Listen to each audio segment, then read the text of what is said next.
घर जाकर उन्होंने अपनी पत्नी को आवाज लगाई, अरे सुनती हो भाग्यवान, कहाँ हो, जल्दी इधर आओ। हाँ आई आई, क्यों आसमान सर पे चढ़ा रखा है? गाय को चारा डाल रही थी मैं। अरे प्रभाकर 8 तारीख को आ रहा है और 8 तारीख तो कल ही है। शाम तक उसकी गाड़ी पास वाले कस्बे के रेलवे स्टेशन पर पहुंच जाएगी। उसे लेने भी तो जाना होगा। हाँ हाँ, लेकिन अभी तो पूरी रात पड़ी है, आप इतना क्यों परेशान हो रहे हो? अरे लेकिन रिक्शा वाले को तो बोलना पड़ेगा ना, स्टेशन यहाँ से 15 किलोमीटर दूर है। और ये दिवाकर कहाँ है? उसे तो घर बार की कोई चिंता ही नहीं है, पूरे दिन आवारा घूमता रहता है। अरे आप इतना क्यों बिगड़ रहे हो? होगा यही कहीं। तुम तो हमेशा उसी का पक्ष लोगी, तुम्हारा ही हाथ है उसे बिगाड़ने में। क्या करूं, माँ हूँ उसकी, बेवजह मुझसे तो नहीं डांटा जाता आपकी तरह। लेकिन है कहाँ तुम्हारा लाडला? होगा यही कहीं, मुझे क्या पता, क्या हरदम मैं उसके पीछे भागती रहती हूँ।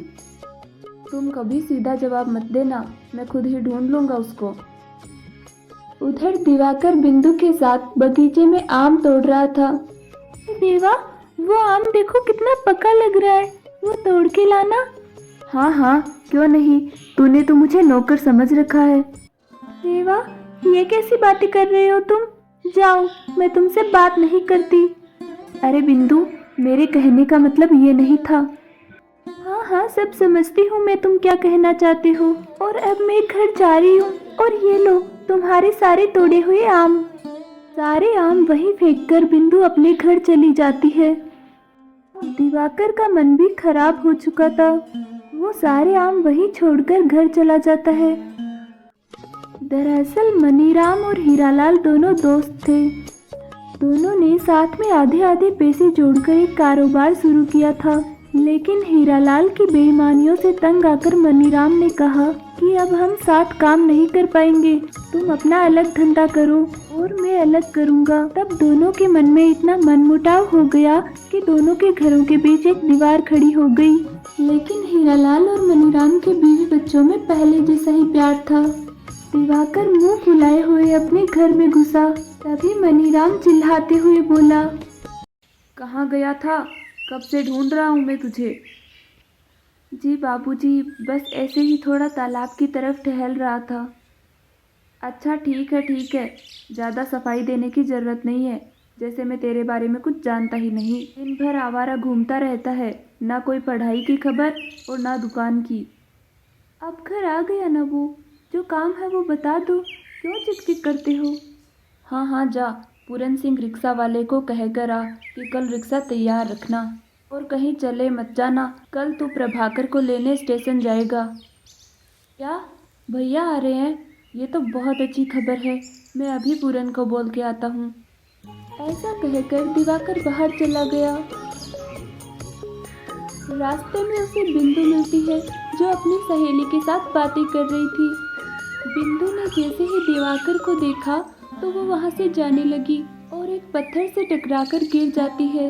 उसके पैर में खरोंच आ गई थी। वो उठी और गुस्से से अपने घर में चली गई। दिवाकर ने बिंदु को और नाराज कर दिया था। वो दुखी मन से पूरन सिंह के पास पहुंचा और रिक्शा की बात कहकर अपने घर वापस आ गया। लेकिन बिंदु के बिना उसका मन नहीं लग रहा था। रात को कौशल्या ने दिवाकर को खाना परोसा। माँ, मेरा अभी खाना खाने का मन नहीं है, मैं बाद में खा लूँगा। ऐसा तो तू कभी नहीं करता, तबीयत तो ठीक है ना तेरी? हाँ माँ, सब ठीक है, सोच रहा हूँ कि छत पर जाकर थोड़ी पढ़ाई कर लूँ, उसके बाद आकर खाना खा लूँगा। ठीक है, जैसी तेरी मर्जी। दिवाकर कुछ किताबें लेकर छत पर चला गया। तभी बिंदु ने अपने आंगन से देखा कि दिवाकर छत पर है। मन तो उसका भी नहीं लग रहा था उसके बिना। दोनों घरों की छतें आपस में जुड़ी हुई थी, इसलिए बिंदु दिवाकर के पास जाकर बैठ गई। लेकिन दिवाकर उससे कोई बात नहीं करता है। अब तक नाराज हो तुम? तुम्हें क्या, तुम ठहरी पत्थर की तरह कठोर, तुम्हें किसी के मन से क्या लेना देना। अच्छा माफ कर दो। नहीं करूँगा। अरे कर दो ना। नहीं, कभी नहीं। ठीक है, मत करो बात, आज ही बाबूजी कह रहे थे कि उन्होंने मेरे लिए एक लड़का पसंद किया है। जब ब्याह करके चली जाऊंगी ना, तब पछताते रहना। बड़ी आई ब्याह रचाने वाली, तुझे अपने से दूर मैं कभी नहीं जाने दूंगा। भला किस रिश्ते से? दोस्ती के रिश्ते से। अच्छा ठीक है, तुमने खाना खाया क्या? नहीं। अच्छा ठीक है, मैं खाना लेकर आती हूँ, हम दोनों साथ में खाएंगे। अब बिंदु खाना लेकर आती है और दोनों साथ में बैठकर खाना खाते हैं।